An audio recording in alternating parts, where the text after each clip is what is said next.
감사합니다. 고맙습니다. 자, 오늘은 일주론 10번째 시간 계유일주에 대해서 같이 공부를 해보도록 할게요. 자, 첫 번째 일주서부터 10개의 일주를 지금 쭉 10강에 걸쳐서 하고 있는데 얘네들은 전부 다 술해 공망에 해당되는 일주들입니다. 자, 오늘은 계유일주에 대한 설명도 좀 하고 그다음에 공망적인 요소도 좀 간단히 얘기를 좀 해드리도록 하겠습니다. 자, 오늘 육식갑자 간지론 10강 계유일주. 일지의 유금을 가지고 있는 유금의 시공간에서 개수를 표방하는 일주다. 개수를 활용하는 일주다. 라는 거예요. 일주론 시간에는 천간과 지지의 자의에 대해서 공부를 하고 다음에 십성, 십이운성에 대한 언급도 좀 하도록 하겠습니다. 특히 이 십이운성에 대해서도 좀 간단히 좀 설명을 해볼게요. 일주의 고유특성이라는 게 있는데 일주의 고유특성은 천간에 있는 글자가 그 지지의 환경을 만났을 때 천간의 다른 글자를 만났을 때 어떤 환경에 처하게 되느냐 같은 거를 얘기를 하는 건데 그것도 좀 얘기를 하도록 하겠습니다. 편인에 대한 얘기와 병지에 대한 얘기도 좀 하고 그다음에 실제 사주들을 좀 풀어보도록 할게요. 바쁘네. 빨리 해야 되겠네. 자, 계유일주에 대해서 제가 강의 시간에 말로 다 못하는 거는 지금 교재에 아주 텍스트가 그냥 빼곡하게 써 있죠. 이거 다 읽는 데만 십몇 분 걸리겠다. 요런 물상들을 좀 보고 다음에 제가 쓴 내용 중에서 일단은 위에서 한두 줄 정도가 중요하고 밑에 있는 내용은 굳이 안 봐도 큰 상관은 없습니다. 그러니까 나 여기 있는 거 다 못 외워요 하면 위에 한두 줄이 핵심이다. 특히 맨 윗줄이 핵심이다. 제가 중요도를 맨 윗줄에 갖다 놓고 중요도가 떨어지는 거는 밑에 줄로 뺐으니까 핵심 키워드만 알면 됩니다. 자, 물론 개수에 대해서 좀 보도록 하죠. 이 개수는 지난 시간 임개수 공부할 때 제가 말씀드렸듯이 임수가 모이는 물, 개수는 발산하는 물. 그래서 상징이 임수는 큰 바다, 강, 무슨 큰 비, 모이는 큰 물. 근데 아직 정화가 덜 되니까 뭐 온갖 이물, 저물, 요물, 조물, 구정물 같은 느낌이 꼭 무슨 느낌일까? 어떤 교회에서 이 사람 저 사람 모아가지고 뭐 어중이 떠중이서부터 독실한 기독교인서부터 이교도까지 싹 모아가지고 자, 이제 우리 기도와 예배를 시작합시다 하는 게 일종의 임수나 해수의 모습이라면은 그렇게 한 교회에서 한 2, 3년 동안을 이렇게 잘 사람들에게 인성 공부와 마음 공부를 시켰더니 사람들이 좀 정화가 돼서 이렇게 잘 나갔다. 아, 물론 또 교회를 싫어하시는 분도 있을 수 있으니까 이 표현이 또 안 맞을 수도 있는데 그러니까 고철 공장에서 이것저것 싹 다 그냥 가리지 않고 다 쓸어 모아서 다 불러 모은 다음에 걔네들을 이렇게 버릴 거 버리고 재활용할 거 재활용하고 닦아서 쓸 거 닦아가지고 이렇게 쓸만하게끔 정돈을 해서 이제 다시 쓸 수 있게끔 새로운 물로 생명을 키울 수 있는 새로운 물로 이렇게 내보내는 게 일종의 개수다. 보면 되겠죠? 어떤 오수 정화 시설에 모이고 있는 물이 해수면 오수 정화 시설에서 어느 정도 정화가 돼서 이제 농업용수, 뭐 상수도용 또는 어디로 가는 물로 용도가 분류돼서 나가는 물이 개수다. 그래서 개수는 조금 더 목적 지향형이다. 뭐 이제 이런 형태로 볼게요. 자, 개수는 발산의 수입니다. 그래서 임수를 뭐 큰 비나 강으로 표현하는데 개수는 비로 표현. 비, 아지랭이, 이슬 또는 그 여자들 쓰시는 그 미스트 있죠. 뭐 얼굴에 촉촉한 미스트 이렇게 보면 이게 개수죠. 임수는 물바가지 뿌린 거고 개수는 미스트 뿌린 거고 약간 그런 용도라고 볼 수가 있겠죠. 발산의 수, 뭐 활용되어지는 수. 그래서 어쩔 때는 이거를 뭐 물방울로도 보니까 개수를 구름으로도 표현하는 경우들도 있습니다. 그래서 이제 병화 옆에 개수가 있으면 태양을 먹구름이 가렸다. 뭐 태양을 비구름이 가렸다. 뭐 태양에 안개가 꼈다. 뭐 이제 이런 식으로 표현을 하죠. 그러니까 뭐 안개, 비구름 뭐 이런 것들은 다 개수라고 볼 수 있죠. 그러면 개수가 지지의 인묘진 위에 개수면은 봄비, 사오미 위에 개수면 여름비, 신유술 위에 개수면 가을비, 해자축 위에 개수면 겨울비 이런 형태로 보죠. 근데 좀 쓰이는 용도로 보자면 활용적 측면에서는 보통 사람들이 봄비를 되게 반기는 측면이고 여름비도 되게 환영을 받습니다. 더운데 비 한 방울 오면 시원해지니까. 근데 가을비는 다소 좀 처연한 느낌이 들어요. 봄에는 비가 오고 나면 다음 날 더 따뜻해지거든요. 근데 가을이 되면 비가 오고 나면 다음날 엄동설한이 답습니다. 비가 오면 다시 좋아지는 게 아니라 더 추워지는 그런 거죠. 주식이 하락할 때 악재 터진 것 같은 거죠. 주식이 하락할 때 악재 터지면은 더 하락합니다. 근데 상승장에서 악재 터지면 눌림목이에요. 그게 매수 기회입니다. 상승장에서 눌림목이 힘을 쓰면 잠깐 주가가 꺾일 때 그때 사야지 다음날 또 오르죠. 뭐 이런 거야. 그래서 봄비 그 노래도 있죠. 뭐 사랑은 봄비처럼 이별은 가을비처럼 뭐 그 노래 있잖아요.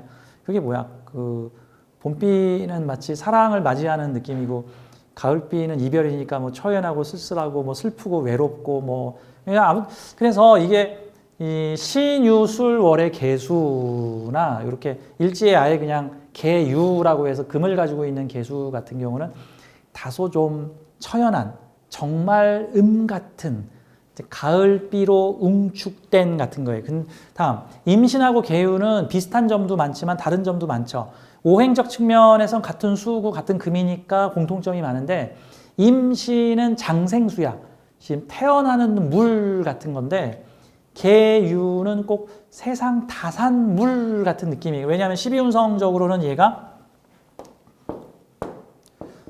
같은 편인인데 병지 편인이거든. 그래서 장생 편인은 지금 막 태어난 편인이고 이 병지 편인은 이제 전성기 다 마치고 이제는 좀 약간 노쇠해진, 약간 연로해진 이제 어떤 그 분야에 이제 어느 정도 고인물이 되어가는 대신에 좀 노련해진 그런 형태라고 볼 수 있죠. 어떤 사람이 경찰이 되고 싶어 하다가 드디어 경찰학교에 들어가서 딱 경찰이 되었어. 그게 지금 장생 상태의 경찰이죠. 사람들이 자네들이 앞으로 미래에 우리 경찰을 이끌어갈 사람들일세. 뭐 대우도 좋고 실수도 좀 해도 이렇게 좀 용서도 좀 하고 이뻐하고 이런 사람들이 장생 편인이라고 한다면 이 병지 편인은 경찰 생활 한 20년, 30년에서 이제 곧 이제 꺾여가지고 좀 있으면 이제 퇴직을 앞둔 사람.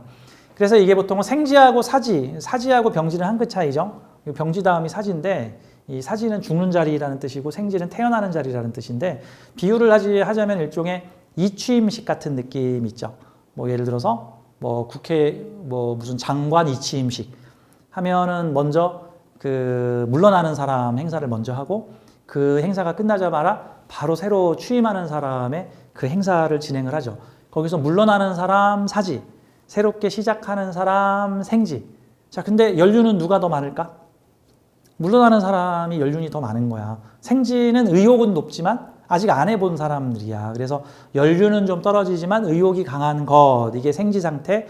다음에 의욕은 떨어지지만 연륜이 높은 것, 이런 것들이 병지, 사지, 묘지, 절지 이런 형태들이. 그래서 이 병지, 사지, 묘지, 절지, 태지까지 이런 계열들은 대체로 정신적 활동이 주가 되는 거고 뭐 생지, 관대지, 뭐 목욕지, 걸록지, 제왕지 이런 형태는 되게 좀 의욕이 강한 그런 형태라고 좀 볼 수가 있죠. 되게 노련한 형태, 편인인데 노련한 편인이다, 세상 다산 편인이다. 그러니까 약간 좀 희망적일 수도 있지만 약간 염세적 느낌이 좀 많이 들기도 하고 뭐라고 표현할까? 임신일주가 약간 신입사원적 느낌이라고 한다면 좀 세물, 신입사원이라고 한다면 개유는 약간 좀 오래 고인물. 이직으로 치자면 임신일주는 신입으로 들어가는 거라면 개유는 경력직으로 들어가는 듯한 느낌. 그래서 그 분야에 커리어가 어느 정도 있어야 취업이 되지 어느 정도 내가 완성되지 않은 커리어를 갖지 못한 상태에서는 쟤네들처럼 막 신입생이라고 다 뽑아주지 않는다. 뭐 그런 형태. 그래서 이 개유는 임신보다도 더 노련해야 되는, 그리고 임신이 약간 어떤 측면에서 나 장생이야 하면서 이런 아이디어 어때? 우리 이런 걸로 한번 시작해 봅시다 라고 한다면 이 개유는 좀 더 묵직하고 무거운 인성을 가지고 있습니다. 왜 그러냐면 생지는 일단 해보자가 중요한 거지 그게 완성도가 별로 안 중요해요. 라이트 형제가 비행기를 띄웠다가 중요한 거지 그 비행기가 뭐 속도가 몇 킬로고 뭐 몇 시간 동안이나 날았다 뭐 이런 거 안 중요해. 일단 뜬 게 중요한 거지. 근데 왕지는 완성도가 중요해. 그죠? 비행기가 떴긴 떴는데 그게 다른 비행기에 비해서 정말 최고냐 베스트냐 제대로 완성된 거냐 완성도 높은 거를 따진단 말이죠. 그러니까 임신이 하는 생각은 시작하는 생각. 그래서 보통은 무언가를 시작할 때 스타트할 때 이런 식으로 기획을 짭시다. 이런 식으로 제안을 해봅시다. 이런 걸로 출발해 보는 거 어떨까요? 라는 게 생지의 인성이라면 이 왕지의 인성은 그 분야를 이미 다 거쳐서 검증을 거쳐서 중심이 되는 생각을 해야 되는 형태들이 많습니다. 대체로 임신일주가 뭔가 아이디어를 기획해서 무언가를 새롭게 창조해내는 아이디어적 측면이 높다면 계유는 해당 분야를 깊이 있게 연구를 한 연구자 계통에서 계유일주들이 되게 많이 나옵니다. 그래서 실제 계유일주 상담을 해보면은 뭐 이공계통의 연구자들이나 어떤 분야를 깊이 파고 있는 학자 같은 계열들도 좀 많은데 가끔 그런 거 있죠. 그 공대생, 그걸 뭐라 그러더라? 약간 그 공부에만 파묻혀가지고 그 무슨 하는 남자, 너드남. 그 너드남이라 그러죠. 능력도 있고 막, 그런데 연애는 별로 못 해봤고 뭔가 막 책이랑 뭔가 연구에 빠져가지고 뭐 모습은 추리하고 막, 그쵸? 뭐 수염도 안 깎은 뭐 의사 선생님 같은 약간 그런 느낌을 너드남이라고 하잖아요. 뭐 패션 이런 거 잘 모르고. 근데 이제 여자가 너드남을 잘 꾸며주면 되게 괜찮은 남자가 되는 그 중에 원석들이 좀 있죠. 약간 계유는 약간 너드남적인 요소들이 임신이 좀 신상이라고 한다면 계유는 그 분야에서 좀 닳고 다른 좀 묵은 그런 어떤 묵직한 그러면서 더 깊이 있게 파들어가서 더 진중한 그런 요소들을 임신일주가 좀 더 새로운 희망을 얘기하고 있다면 계유는 거기에 따른 어떤 결과에 대해서 깐깐하게 따지는 그래서 원래 계유일주의 어떤 이미지도 좀 뭔가를 깐깐하게 따진다. 그래서 직업 자체가 무언가를 깐깐하게 따지면서 검사, 검열을 하는 형태의 직업에 유리하다예요. 자, 인성이라는 애는요, 크게 두 가지 그 능력을 발휘를 하는데 금생수를 통해서 비겁을 생하는 역할이 있고요. 다음에 극하는 역할이 있습니다. 뭐냐면은 목을 극하는 역할이죠. 그러니까 목이라는 게 보통 뭔가를 새롭게 시작하는 기운이 사실 목이잖아. 근데 금이라는 거는 어떤 통계나 데이터나 관례를 가지고 그거를 갖다가 검증해가지고 잘라낼 걸 잘라내는 거잖아요. 뭐 1시간짜리 영상을 찍어놓고 그거를 한 20분으로 편집하는 게 쓸데없는 거 40분짜리 그거 지금 금지라고 있는 거야. 금지.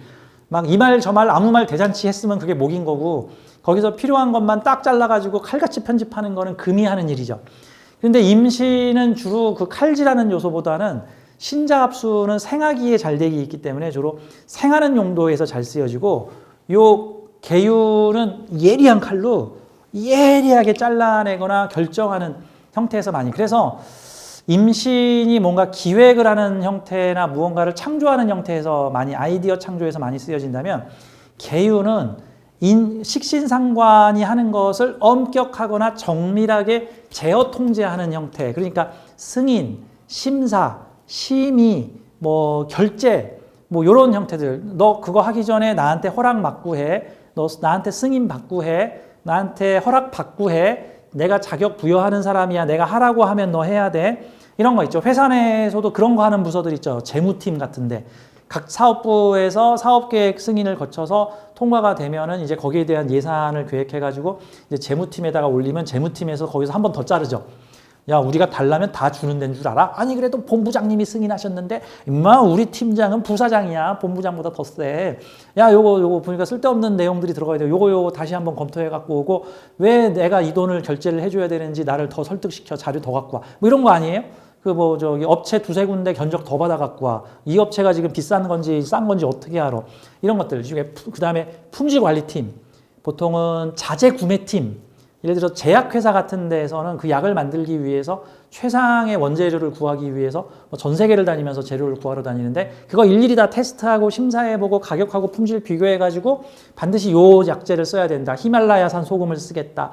뭐 터키산 무슨 뭐 미역을 쓰겠다. 이런 것들이 일종의 깐깐하게 검사, 검열, 심의, 심사, 평가하는 일들. 그래서 실험실에서 하는 것도 이 실험 결과가 맞나 안 맞나 검사하는 거 이런 것도 일종의 그 계유의 이미지적인 요소에서 좀 많이 나타난다. 이제 그런 특징으로 좀 보도록 하겠습니다. 그리고 우리 직업들 중에 그런 심의, 심사, 평가하는 직업들 생각보다 많아요. 뭐 무슨 평가원, 무슨 심사, 무슨 KS 인증하는 곳, 그리고 뭐 품질 안전 기술원, 뭐 이런 데들이 다 뭐 하는 데야. 수입품 들어오면 이거 팔아도 되는지. 음식 만들면은 그거 해도 되는지 뭐 식약청 뭐 이런 데들 다 뭐야 의약품 만들면은 이거 팔아도 되는지 다 검사하고 다 그렇게 정밀하게 검사하고 하기 때문에 이 중국처럼 막 식중독 사고 일어나고 막 모조계란 불량식품 돌아다니지 않는 거죠. 자, 개수를 좀 보겠습니다. 개수는 발산의 수, 활용되어지는 수, 임수가 정화작용을 거친 물이니 임수를 가지고 들어와서 얘를 분류해가지고 쓰기 좋은 물로 가공한 물이다니 뭐 보통 맑은 물로 그래서 많이 표현을 합니다. 그 다음에 임수가 큰 물이면은 개수는 약간 작은 물 이런 형태로 표현을 해요. 뭐 시냇물, 냇가, 비, 이슬, 아지랭이 등에 비유한다. 춘천분지 이렇게 날아다니는 물 같은 느낌으로 보는 거고 무토의 세상에서 오르고 내린다. 그러니까 뭐 안개, 이슬 이런 형태로도 보는 거죠. 가라앉는 물이 임수면 뜨려고 하는 물이 개수다. 그래서 좀 임수가 약간 묵직한 느낌이라면 개수는 약간 좀 더 가벼운 좀 더 느낌으로 그래서 개수를 좀 더 사교적으로 보기도 합니다. 임수하고 개수를 상대적으로 비유를 했을 때. 자, 그래서 하늘로 솟구치는 수증기, 자, 광합성으로 나무를 타고 올라가는 물, 깨끗한 이슬, 동지섣달의 눈, 간목을 밀어주기 직전의 물. 사실 임수가 물을 잘 생할까, 개수가 나무를 잘 생할까 했을 때 보통은 그래서 임수가 간목을 본 거와 개수가 간목을 본 거, 또는 임수가 을목을 보는 거와 개수가 을목을 보는 거에서 소화 흡수성은 압도적으로 개수가 높다라고 표현을 하는 거예요. 높다. 그러니까 마치 임수로 공부하는 게 원서, 원전 보는 것 같은 느낌이면 개수로 공부하는 거는 무슨 설명서, 참고서 아주 친절하게 잘 학습하기 좋게끔 잘 만들어 놓은 거. 꼭 뭐죠? 음식할 때 임수가 꼭 원재료 사가지고 저 야채 다듬고 있는 모습이라면 개수는 밀키트로 좀 한번 가공을 거친 재료. 그래서 넣고 끓이기만 하면은 웬만큼 뭐 처리가 되어 있는 거. 뭐 뭡니까? 무슨 느낌? 씻은 쌀 뭐 이런 거 같은 느낌. 캠핑 가서 쓰세요. 얘는 쌀 안 씻어도 돼. 그냥 물 붓고 끓이면 밥됨. 뭐 이런 거 같은 느낌이죠. 원석이 경금이고 가공한 급이 신금이라면 그 원물이 임수면 가공 한번 거쳐서 쓰기 좋게 만든 물이 개수. 그래서 바로 쓰세요. 임수는 무슨 과정 거쳐 쓰세요. 개수는 바로 쓰세요. 뭐 이런 느낌이라고 보면 되는 거죠. 자, 오행은 수기를 가져야 끈끈한 정과 인간미가 있다. 병화를 가릴 경우 비구름에 비유하기도 한다. 그래서 개수가 병화를 보면 후군차일이라고 하죠. 병화 입장에서는 좀 안 좋은 말인 건데 이 세상에는 명리학에서는 안 좋고 좋은 거 없어요. 다 필요해서 만들어진 거지. 자, 개수의 명과 암을 좀 보겠습니다. 명, 밝은 면. 봄비는 모성애가 강하다. 그러니까 지지가 뭐 임묘진으로 가 있는 개수겠죠. 특히 사주에서 계절은 무조건 딴 데 안 보고 월지 봅니다. 월지. 월지가 해자축이면 겨울 사주고 월지가 사오미면 아무리 수가 많아도 그건 여름 사주로 보는 거예요. 그러니까 이 사주가 만약에 해자축 월의 개유면 해자축의 금수의 기운을 더욱 강화시키는 더욱 겨울로 향하게 만드는 역할을 하는 나인 거고 이게 만약에 사오미월의 개수면 일종의 그거는 여름의 기운을 좀 서늘하게 해주거나 시원하게 해주는 조화와 조우를 맞추려고 하는 에어컨적인 역할이다라고 볼 수가 있죠. 이 찬바람이라는 게 여름에 찬바람이 불면 시원한 거고 겨울에 찬바람이 불면 죽을 것 같은 진짜 더 엎친 데 덮친 뭐 이제 그런 느낌 같은 경우죠. 그래서 그 사실 이런 경우가 있어요. 이게 개유일주가 자체적으로도 금수 기운이 많은데 나머지 사주 특히 월지를 기준으로 해가지고 해자축으로 가 있잖아요. 뭐 유술 해자축 이러고 가 있으면 특히 해자축으로 가 있으면은 보통은 그 느낌이 약간 예비대 같은 역할이 많아요. 예비대 같은 역할. 예비대가 뭐냐 하면 주전으로 안 쓰여지고 일단은 주전이 망가지면 너 대타. 약간 그런 느낌으로 사용되는 경우들도 좀 일부 봤다 같은 느낌이죠. 왜 그러냐면 겨울에는 사실 물이 필요가 없어. 근데 지금 겨울에 물이 많은 거야. 그러면은 다음에 쓰기 위해서 한쪽에 모아둡니다. 왜냐하면 겨울의 수는 당장 쓸 데가 없거든. 여름의 수는 지금 막 필요해. 물을 갖다 붓는 대로 지금 여름에서는 그래서 아이스크림 갖다 붓기만 해도 다 팔리는 건데 겨울에는 아이스크림이 안 팔려. 그러니까 계속 냉동창고에서 대기 상태. 그래서 보통은 해자축월의 개수일주가 다른 화기가 없을 경우에는 대운에서 화기가 올 때까지는 뭔가 사회에서 뭔가 확 드러나거나 내가 좀 주인공이 되거나 무슨 사업을 확 펼쳐서 잘 되거나가 아니라 무슨 시험 공부를 한 5년 동안 하거나 뭐 학교에 한 10년 들어가 있거나 백수 생활 한 3년 하거나 무슨 인턴으로만 한 3년 지내거나 뭘 연구하느라 그 뭐 파브르처럼 산에 가서 한 3, 4년 몸을 연구를 하고 있거나 차라리 어디 군대 가서 한 10년 가 있거나 약간 이런 형태로 약간 사회의 주전으로 가기보다 강태공처럼 자신을 개발하며 때를 기다리고 있는 어떤 형태들도 많고 어떤 큰 메인 회사를 들어가려고 했더니 그곳에서도 무슨 지원 부서, 뭔가 주인공이 아닌 약간 그런 부서 쪽에서 뭐 대기 상태, 뭐 이런 형태로 있는 경우들이 좀 있을 수가 있다라고 볼 수 있습니다. 근데 반대로 이 개수일주는 바로 쓰여지는 물들이기 때문에 그럼 무슨 느낌일까? 그 4, 5, 2월, 임묘진 4, 5, 2월에 태어난 개수는 바빠요. 여기저기 물 뿌리고 다녀야 돼. 여기저기서 날 불러. 개수 일로 오세요. 여기서도 필요합니다. 여기서도 당신이 필요해요. 이런 요소들을 좀 볼 수가 있습니다. 자, 목을 보면 새로운 것을 창조시키려고 한다. 기르고 키우고. 그 고서에서는 개수하고 임수를 살짝 차별을 합니다. 개수를 좀, 임수를 좀 많이 차별해요. 여자가 임수면 좀 많이 누르죠. 근데 여자가 개수면 또 좋게 봐. 왜? 개수 여자가 자식을 잘 기른다 그래가지고 그래. 왜? 임수가 목을 더 잘 생할까? 개수가 목을 더 잘 생할까? 아까도 말했지만 개수는 흡수하기 좋게 잘라준 거예요. 저기 뭐죠?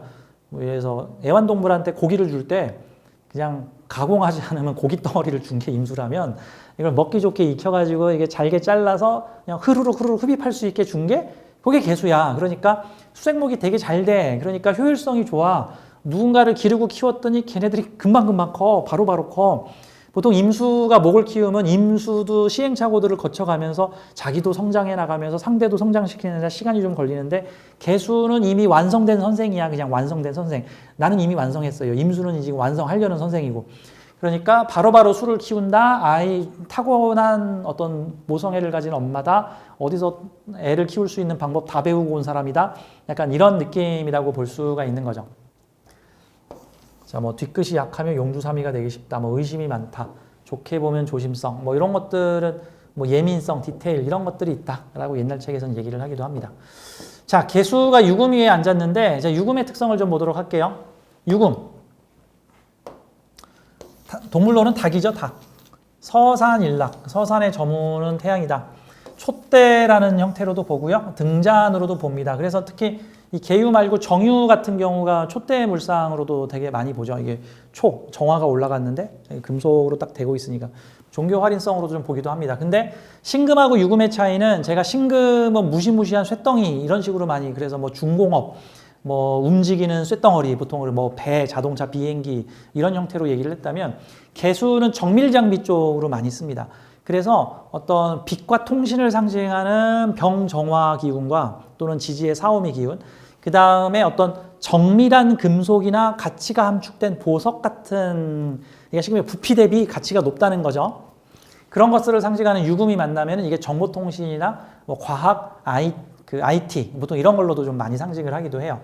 자, 정밀한 요소, 뭐 분배하고 저장하기, 판단이나 결단이 요구되는 것들, 기계, 정밀기계, 가치가 함축된 것, 보석, 다이아몬드, 귀금속, 술잔, 트로피, 금메달, 뭐 시계, 목탁 뭐 이런 식으로도 봅니다. 신금과 더불어서 유금도 종교적 물상으로도 좀 많이 봐요. 청정법신, 불상, 절, 사찰 이런 형태로도 많이 봅니다. 그래서 사주에 경신, 신유 이런 거 가지면 전생에 종교를 좀 했나 보다, 불교에 좀 있었나 보다 이런 식으로 얘기를 하기도 합니다.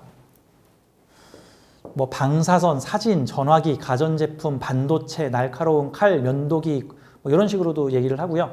이게 유금이 사화를 만나서 사유합하면은 옛날에는 사화를 이 유금을 입으로 보고 사화는 불이 붙었다 그래서 입에 불 붙은 사람 그래서 뭐 말 잘하는 사람, 뭐 강사, 뭐 강연자 옛날 영화 할 때 옆에서 그 변사라 그러죠. 뭐 이런 모습들. 그래서 주로 말을 잘한다, 뭐 선생님, 교육자 이런 식으로도 옛날에는 많이 비유를 했는데 요즘에는 이런 게 있으면은 이제 이거 뭐 마이크, 뭐 유튜버, 뭐 방송통신, 뭐 아나운서 뭐 이런 형태로도 요즘에 많이 표현을 하기도 합니다. 뭐 금융에 대해서 뭐 재성에 대한 요소들이 좀 있다 그러면 금융적 요소들도 좀 볼 수가 있겠죠. 나머지는 넘어가죠. 다음 10성적 요인하고 12운성적 요인을 보겠습니다. 10성적 요인은 편인인데 이 편인은 지난 시간에 임신일주할 때 편인에 대한 얘기를 좀 했기 때문에 이거는 그냥 가볍게 넘어갈게요. 다만 같은 편인도 장생편인하고 병지편인은 좀 느낌이 달라요. 시작하는 지식과 그거 다 해봐서 거르고 걸른 편인 같은 요소예요. 제가 20대 때 청소년 수련원에서 일하면서 이제 레크레이션 강사까지 하게 됐는데 이런 거야. 처음 레크레이션을 시작하는 사람들은 일단 무슨 게임을 해야 재밌는